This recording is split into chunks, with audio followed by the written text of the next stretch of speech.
अस्सलाम वालेकुम स्टूडेंट्स, आज की इस वीडियो में हम स्टार्ट करेंगे 10th class physics new book बाब 12 वेव्स है। टॉपिक है हमारे पास वेव्स की इकसाम।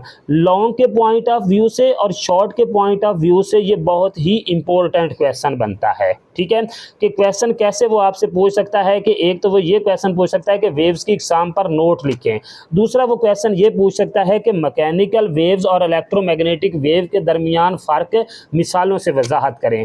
और शॉर्ट में वो ये क्वेश्चन पूछ सकता है कि मैकेनिकल वेव की तारीफ़ करें और इसकी कोई सी दो मिसालें दें। इलेक्ट्रोमैग्नेटिक वेव की तारीफ़ करें और इसकी कोई सी दो मिसालें दें। अब ये एक्सरसाइज में उसने इससे इस टॉपिक के रिलेटेड 2 से 3 शॉर्ट भी पूछे हुए हैं और लॉन्ग क्वेश्चन भी पूछा हुआ है। तो वो लॉन्ग क्वेश्चन ज़रा मैं आपको दिखा दूं कि वो किस तरह लॉन्ग ये पूछ रहा है। तो क्या कह रहा है जी, ये लॉन्ग क्वेश्चन नंबर 2 है, मैकेनिकल और इलेक्ट्रोमैग्नेटिक वेव में चंद मिसालों के साथ फ़र्क वाजे करें। ये तफसीली सवाल के अंदर है कि ये जो मैकेनिकल वेव्स हैं और इलेक्ट्रोमैग्नेटिक वेव हैं, इनके दरमियान जो फ़र्क है वो मिसालों से वाजे करना है। ठीक है, अब टॉपिक की तरफ चलते हैं और इसको रीड करते हैं और साथ साथ इसको एक्सप्लेन भी करते हैं। तो वेव की दो बुनियादी इकसाम है जी। वेव्स की कितनी इकसाम है? दो। कौन कौन सी? Mechanical waves, electromagnetic wave. अब मैकेनिकल वेव्स है ऐसी वेव्स जिनको गुजरने के लिए मीडियम की ज़रूरत पड़े। यानी कि अगर वेव ने एक जगह से दूसरी जगह जाना है ना, तो इसको के लिए मीडियम की ज़रूरत उसको पड़े, तो वो होगी मैकेनिकल वेव। और ऐसी वेव जिनको गुजरने के लिए यानी कि एक जगह से दूसरी जगह जाने के लिए या मूव करने के लिए मीडियम की ज़रूरत ना पड़े, उनको क्या नाम दिया जाता है? इलेक्ट्रोमैग्नेटिक वेव का। ठीक है, अब मैं एक एग्जांपल दे देता हूँ साउंड की और एक एग्जांपल दे देता हूँ सूरज की हरारत की। अब देखिए, साउंड एक जगह से दूसरी जगह पहुँच रही है तो वो हवा के ज़रिए पहुँच रही है। हवा नहीं होगी ना तो साउंड नहीं पहुँचेगी। तो लिहाजा साउंड को ट्रैवल करने के लिए किस चीज़ की ज़रूरत है? हवा की ज़रूरत है। तो इसको क्या नाम दिया जाएगा? मैकेनिकल वेव का। और जो सूरज की लाइट है, सूरज की हरारत है, वो ज़मीन तक पहुँच रही है ना, तो उसको किसी मीडियम की ज़रूरत भी नहीं है, तो उसको क्या नाम दिया जाएगा? इलेक्ट्रोमैग्नेटिक वेव का। अब इसको मज़ीद डिटेल इसकी डील करते हैं। मैकेनिकल वेव्स वो वेव्स हैं जिनकी इशाअत के लिए किसी मटेरियल मीडियम की ज़रूरत पड़ती है जी। यानी कि मैकेनिकल वेव वो वेव हैं जिनकी इशाअत मीन गुजरने के लिए किसी मीडियम की ज़रूरत होती है। जैसे हवा की ज़रूरत हो सकती है, पानी की मटेरियल हो सकती है, या और कोई ठोस मटेरियल हो सकता है, उसकी भी ज़रूरत हो सकती है।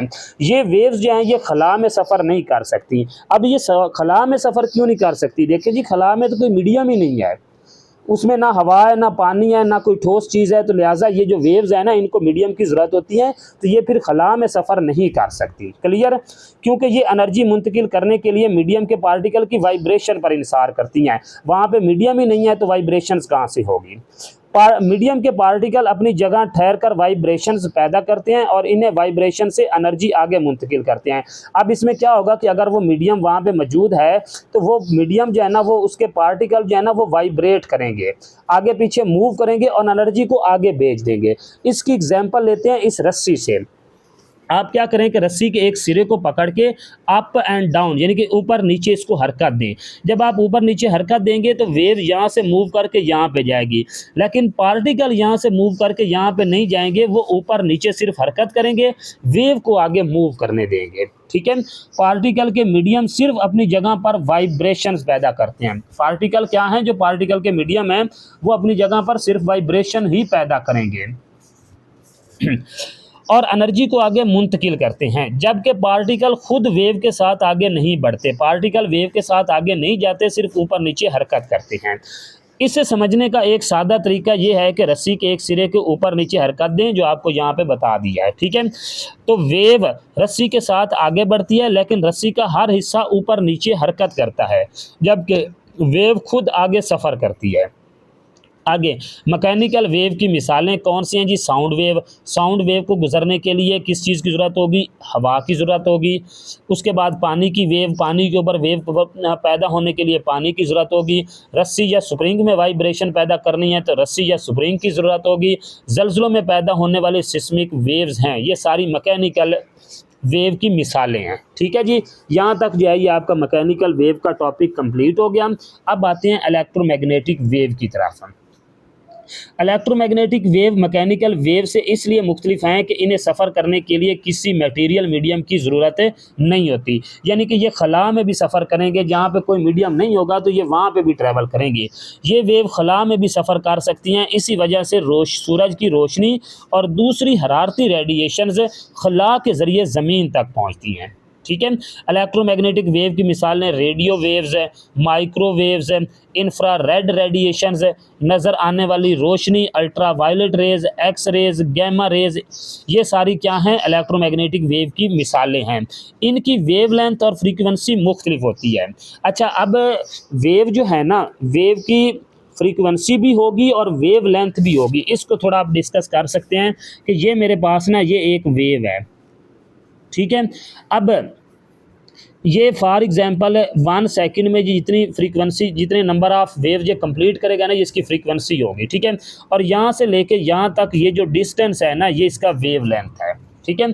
फ्रीक्वेंसी और वेव लेंथ मुख्तलिफ हो सकती है, लेकिन इनकी स्पीड मुख्तलिफ नहीं होती, स्पीड सेम होती है। और ये किससे, रोशनी की स्पीड से, यानी कि 3 × 10⁸ मीटर पर सेकंड से, यानी कि ये इसको 3 लाख मीटर पर सेकंड भी आप कह सकते हैं, सॉरी 3 लाख किलोमीटर पर सेकंड में जो है ना ये सफ़र कर सकती हैं।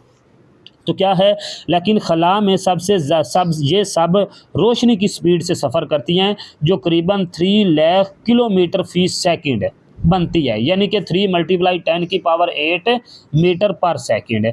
इन तमाम इलेक्ट्रोमैग्नेटिक वेव की रेंज को इलेक्ट्रोमैग्नेट स्पेक्ट्रम कहा जाता है, ठीक है। इन इलेक्ट्रोमैग्नेटिक वेव की जो रेंज होगी ना, उसको क्या नाम दिया जाएगा, इलेक्ट्रोमैग्नेटिक स्पेक्ट्रम। क्लियर जी, यहाँ तक जो है ये आपका टॉपिक कवर हो गया। अब इसको डिस्कस कर लेते हैं कि आप जानते हैं रेडियो वेव इलेक्ट्रोमैग्नेटिक वेव हैं जो हवा में 3 लाख किलोमीटर की स्पीड से सफ़र करती हैं। और दिलचस्प मालूमात में उसने कहा है कि इंफ्रा का मतलब है नीचे, इंफ्रारेड वेव की फ्रीक्वेंसी सुर्ख वेव से कम होती है, ठीक है। यानी कि इंफ्रा का क्या मीनिंग है, नीचे, यानी कि कम। तो इंफ्रारेड वेव की जो फ्रीक्वेंसी है ना, वो सुर्ख वेव की निस्बत क्या होती है, कम होती है। गर्म इजसाम स्पेक्ट्रम के इंफ्रारेड हिस्से में रोशनी खारिज करते हैं। यहाँ तक जो है ये आपका टॉपिक क्लियर हो गया। अब इसमें से कौन से उसने शॉर्ट पूछे हैं वो भी ज़रा आपको बता दूँ जी। शॉर्ट नंबर 2 है, मैकेनिकल वेव की कोई सी 2 मिसालें दें। साउंड वेव, रस्सी या स्प्रिंग में वाइब्रेशंस, उसके अलावा जो है ना पानी की वेव्स, ज़लज़लों में पैदा होने वाली सिस्मिक वेव, ये इसकी मिसालें हैं। कौन सी वेव खला में सफ़र कर सकती हैं? इलेक्ट्रोमैग्नेटिक वेव को गुजरने के लिए मीडियम की ज़रूरत नहीं होती, लिहाजा ये खला में सफ़र कर सकती हैं। तो वो कौन सी वेव हैं? इलेक्ट्रोमैग्नेटिक वेव्स, वो वेव्स हैं जो खला में सफ़र कर सकती हैं। यहाँ तक जो है ये आपका क्वेश्चन कंप्लीट हो गया। नेक्स्ट टॉपिक इंशाल्लाह नेक्स्ट वीडियो में।